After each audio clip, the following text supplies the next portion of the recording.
নাম যেমন কাজও তেমন। তাওহিদ হৃদয় জয় করছেন ব্যাটে ঝলক দেখিয়ে। বলা হয় মিস্টার কনসিস্টেন্ট, ওয়ান ডে কি টি-20। সাম্প্রতিক সময়ে তার ব্যাটে বরাবরই রান পাওয়া যাচ্ছে এবং তার ব্যাটে রান থাকলে বাংলাদেশও জেতে। তাওহিদ, এই যে ধারাবাহিকভাবে রান করছেন ওডিআই ক্রিকেটে, টি-20 ক্রিকেটে, কতটা এনজয় করেন, কতটা ভালো লাগে যখন দলের জন্য, দেশের জন্য এভাবে রান করে যাচ্ছেন? অ্যাজ এ ব্যাটসম্যান হিসেবে যে সময়টা রান করা একটা ফ্লো থাকে, সবসময় ট্রাই করছি এবং সবাই ট্রাই করে যে ওই সময়টুকু যতটুকু বড় রান করা যায়। ফ্রেম অফ মাইন্ড কি থাকে? মিডল অর্ডারে ব্যাটিং করেন, মিডল অর্ডার মানে একটা স্তম্ভ বলা হয়, ওই জায়গা থেকে আসলে কলাপস করলে তাকে ধরে রাখতে হয়, মানে ইনিংসটাকে আবার শেষের দিকে ফিনিশ করতে হয় বা এক্সেলারেট করতে হয়। এই যে চাপগুলো জয় করে কিভাবে পারফর্ম করে? এটাই একটা চ্যালেঞ্জ আমার অ্যাজ এ প্লেয়ার হিসেবে। আমি তো এইভাবে গ্রো আপ হয়েছি, তো এই জায়গায় আমাকে এই জন্যই টিম আমাকে এখানে সার্ভ করার জন্য আমাকে একটা দায়িত্ব দিয়েছে। চেষ্টা করছি ওইভাবে টিমকে যতটুকু আমার ক্যাপাবিলিটি আছে এবং আমার ভিতরে যা আছে আমি ট্রাই করছি বেস্টটা দিয়ে টিমকে সার্ভ করার জন্য। সাম্প্রতিক সময়ে দলও সাফল্য পাচ্ছে, আপনারা ঘরের মাঠে টানা 3টা ওডিআই সিরিজ, সব মিলে 4টা টি-20ও ভালো যাচ্ছে। এই যে দলের আসলে, আপনি তো হোয়াইট বলের এখন অটো চয়েস বলা যায় হোয়াইট বলের ক্রিকেটে, দলের সাফল্য আপনাদের পারফরমেন্স কীভাবে ইভ্যালুয়েশন করবেন? আমি আমার দিক থেকে যদি বলেন, আমি চাই যে আমি একটা বড় ইভেন্টে, এশিয়া কাপ হোক, ওয়ার্ল্ড কাপ হোক, এরকম আইসিসি বা এসিসির বড় ইভেন্টে চ্যাম্পিয়ন হতে চাই। এটা হচ্ছে আমার চাওয়া।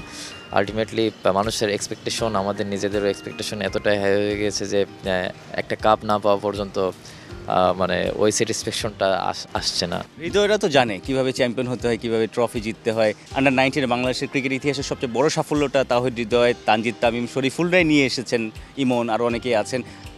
সেই জায়গা থেকে এখন কিন্তু ওই ব্যাচের অনেকেই ন্যাশনাল টিমে খেলছে। এই কম্বাইন যে আপনাদের একটা বোঝাপড়া, এটাতে আসলে সম্ভাবনাটা কি আরও বেড়ে যাচ্ছে কিনা ইন ফিউচার? অবশ্যই সম্ভাবনা অবশ্যই আছে, বাট ওইভাবে নিজেকে রেডি করা লাগবে। আন্ডার-19 একটা level, international level totally different একটা জায়গা। বাট অবশ্যই স্বপ্ন আমরা দেখছি এবং আমাদের ভিতরে সেই পোটেনশিয়ালিটা আছে যে আমরা চ্যাম্পিয়ন হতে পারবো ইনশাল্লাহ। এবং আস্তে আস্তে আমাদের প্লেয়ারও এক্সপিরিয়েন্স হচ্ছে ইন্টারন্যাশনাল ক্রিকেটে।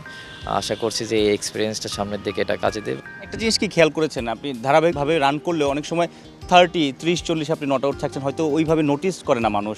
আবার অনেক সময় 50, 60 করে হয়তো দলকে না জেতাতে পারার একটা আক্ষেপ থাকে। দল যদি জিতে তাহলে তো অবশ্যই অনেক ভালো লাগে। এটা 30-40ও হতে পারে, এটা 10-20ও হতে পারে এবং এটা 100 করে হতে পারে। টিম জেতানো অলওয়েজ এই priority first.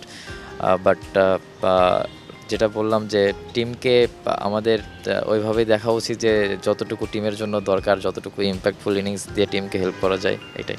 Dhaka premier league আপনার পরের অ্যাসাইনমেন্ট, মোহামেডানের জার্সিতে আগের বছর ক্যাপ্টেন্সি করেছেন, এবারও ক্যাপ্টেন্সি করছেন। হেভিওয়েট একটা দল, ক্যাপ্টেন হৃদয়ের জন্য তো চাপ যে কাকে বেস্ট ইলেভেনে রাখবেন, কাকে বাইরে রাখবেন। না, এখানে সবাই ন্যাশনাল টিমের প্লেয়ার আছে। তা লাস্ট ইয়ার যেমন ছিল অনেক ন্যাশনাল টিমের প্লেয়ার, এখানেও আমাদের টিমে অলমোস্ট 17-18টা ন্যাশনাল টিমের প্লেয়ার আছে। এটা চাপ বলবো না, এটা আমি এনজয় করি। দেন আমি যেটা বলবো যে অ্যাজ এ প্রফেশনাল প্লেয়ার হিসেবে সবাই সবার রোলটা জানে এবং অবশ্যই একটু হালকা চ্যালেঞ্জ থাকবে চ্যাম্পিয়নশিপের। বাট চ্যাম্পিয়ন হওয়ারটা এটা বলতে পারবো না, বাট আমার হাতে যেটা প্রসেস আছে, প্রসেস বাই প্রসেস যদি আমরা এগিয়ে যাই ইনশাল্লাহ আশা করছি যে সামনে চ্যাম্পিয়ন হব। Thank you. তাওহিদ হৃদয় সবশেষ যে টি-20 সিরিজ নিউজিল্যান্ডের বিপক্ষে সমতা ছিল, যেখানে 1-1 সমতা, সেই জায়গাতে তাওহিদ হৃদয় সিরিজ সেরা হয়েছেন। সাম্প্রতিক সময় হোয়াইট বলের ক্রিকেটে তিনি দুর্দান্ত ব্যাটিং করছেন। এখন ঢাকা প্রিমিয়ার লিগে মোহামেডান জার্সিতে সেই ফর্মটা বজায় রাখতে চান। সাইফুল রূপক, 71।